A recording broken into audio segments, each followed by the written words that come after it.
नमस्कार, मैं कमलेश कबीर एक बार फिर से आपका स्वागत करता हूं इस एपिसोड में। जैसा कि लेट नाइट वीडियो बनाने की ज़रूरत पड़ रही है, तो हम समझ सकते हैं कि आज की रात बड़ी लंबी जाने वाली है।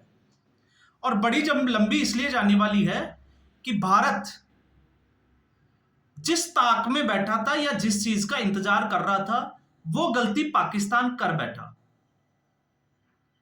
और अगर आप इसको समझोगे तो आपको समझ में आएगा कि 22 अप्रैल के बाद जब पहलगाम में अटैक हुआ, उसके बाद से जिस तरीके से रणनीति तैयार की गई, उस रणनीति का यह हिस्सा था कि पहले से यह तय था कि 7 मई को बड़ा कुछ होने वाला है पाकिस्तान में।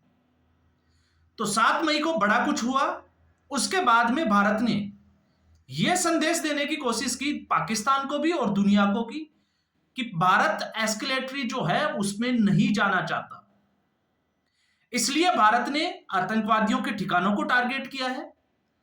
साथ में भारत ने सिविलियंस को कोई टारगेट नहीं किया और ना ही पाकिस्तान की आर्मी को टारगेट किया। लेकिन भारत को यह अच्छे से पता था कि पाकिस्तान यहां रुकने वाला नहीं है, लेकिन भारत इंतजार करता रहा।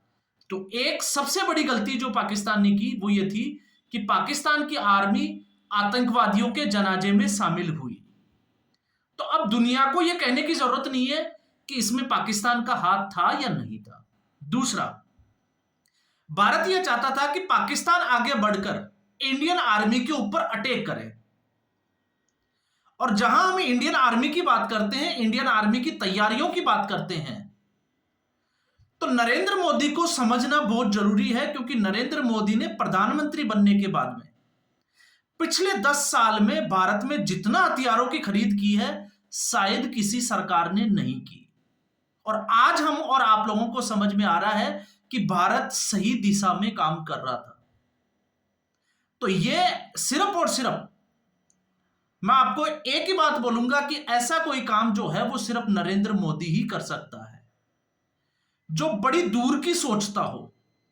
नरेंद्र मोदी को पता था कि पाकिस्तान अपनी हरकतों से बाज नहीं आएगा, और जब तक इस पाकिस्तान का पूरा इलाज नहीं किया जाए तब तक यह चुप नहीं बैठने वाला है। राफेल खरीदे, मामला सुप्रीम कोर्ट तक गया, लेकिन इस सरकार ने वो राफेल खरीदे। आज हमें पता चल रहा है कि वो राफेल की कीमत क्या है, वो राफेल कितने इंपॉर्टेंट है इंडिया के लिए। और जब नरेंद्र मोदी ये कहते हैं कि भारत 2047 तक विकसित होगा, तो उसमें सबसे बड़ा रोड़ा अगर कोई देश था जो लगातार इंडिया को डिस्टर्ब कर रहा था तो वो पाकिस्तान था। तो भारत ने वो सारे कदम उठाए, भारत पाकिस्तान को डिप्लोमेटिकली मजबूर किया इस हमले के लिए। इसको अगर हम समझे तो ऐसा कुछ जो है वो अब नजर होता हुआ आ रहा है। और पाकिस्तान भारत के उस जाल में फंसा, पाकिस्तान ने हमला किया, और हमला जो है वो 2 जगह पे सबसे बड़ा जो है वो हमला करने की कोशिश की। एक जम्मू कश्मीर और दूसरा जैसलमेर राजस्थान। खबर यह है कि जैसलमेर राजस्थान की तरफ तो पाकिस्तान ने अपने टैंकर भी भेजे हैं। लगातार पाकिस्तान ने भारत के ऊपर मिसाइली हमले करने की कोशिश की, ड्रोन हमले करने की कोशिश की, और लगभग जैसलमेर के आसमान में 70 के आसपास जो है वो मिसाइलें भारत के सुदर्शन चक्र, जिसको कहा जाता है S-400, ने हवा में ही मार गिराए। तो पाकिस्तान के हमले को कामयाब नहीं होने दिया, यह इस वक्त की बड़ी खबर है। एक भी हो सकता है सुबह तक हमें खबर मिले, और मुझे लगता है कि ऐसी खबर के लिए हमें पहले से ही जो है वो तैयार रहना चाहिए, मेंटली प्रिपेयर रहना चाहिए, क्योंकि हमला बहुत बड़ा है और जंग बहुत बड़े लेवल पर छिड़ चुकी है। शाम तक तो हम बात कर रहे थे कि वॉर जो है वो शुरू हुई है, लेकिन इस वक्त जंग जो है वो बहुत बड़े लेवल पे छिड़ी हुई है।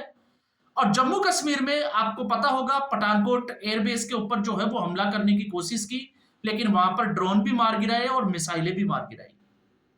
इस वक्त जब मैं ये वीडियो बना रहा हूं, पाकिस्तान के AWCS समेत एक ऐसा प्लेन उनका जो एक रडार की तरह काम करता है, जो आपके जहाजों की, फाइटर जेट की लोकेशन जो है उसको आइडेंटिफाई करता है, उसको मार गिराया।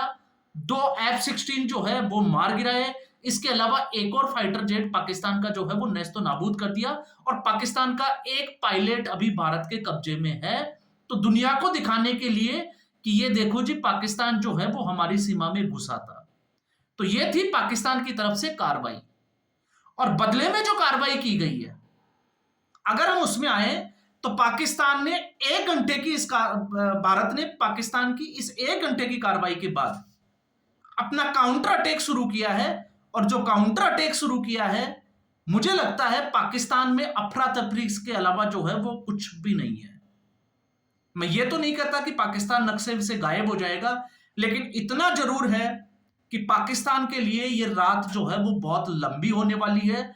और इस वक्त जब मैं ये वीडियो बना रहा हूं, तब तक पाकिस्तान के 4 जो शहर है, बड़े शहर जो भारत के जो है वो हमले की जद में है, लाहौर, सियालकोट, कराची और इस्लामाबाद, हर जगह जो है वो धमाकों की आवाज है। पूरे पाकिस्तान में ब्लैकआउट कर दिया गया है।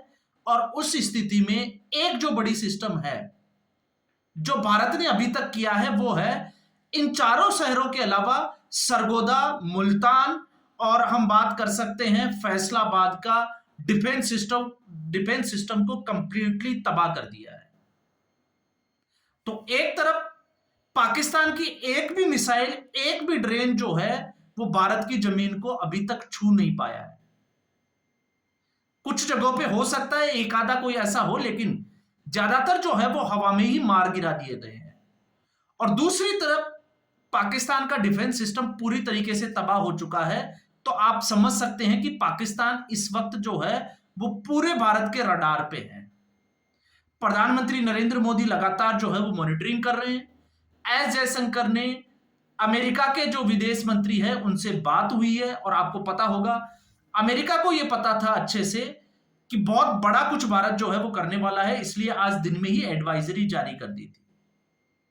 और पाकिस्तान को जिस हालात में जैसा वो है, उस हालात में हमले रोकने का अमेरिका जो है वो सीधे तौर से हम ऑर्डर कह सकते हैं या हिदायत दे रहा है कि जो चीजें हैं उसको यहीं बंद कर दे। तो ऐसी स्थिति में भारत जो है वो जिस तरीके से पाकिस्तान हरकतें कर रहा था, उस तरीके से भारत यह चाहता था कि पाकिस्तान जो है वो कुछ ऐसा बड़ा करे जिससे भारत को एक मौका मिले पाकिस्तान को नेस्तो नाबूद करने के लिए। और इस वक्त पाकिस्तान उसी हालत से गुजर रहा है। एक आगे अगर आप देखते हो पाकिस्तान के, तो भारत खड़ा है और पीछे पूंछ के ऊपर बलोचिस्तान लगा हुआ है, क्योंकि बलोचिस्तान को भी इस वक्त नजरअंदाज नहीं किया जाना चाहिए। बलोचिस्तान के एक नेता जिसने अभी अभी सांसदीय पद से जो है वो पाकिस्तान की संसद से इस्तीफा दिया है, और वो बलोचिस्तान के पहले जो है वो मुख्यमंत्री भी रह चुके हैं, उसने सीधे तौर से आसिम मुनीर को 1971 याद दिलवा दिया कि आज भी आपके 90,000 सैनिकों की पतलूनें भारत में टंगी हुई है। और यही पाकिस्तान की औकात है।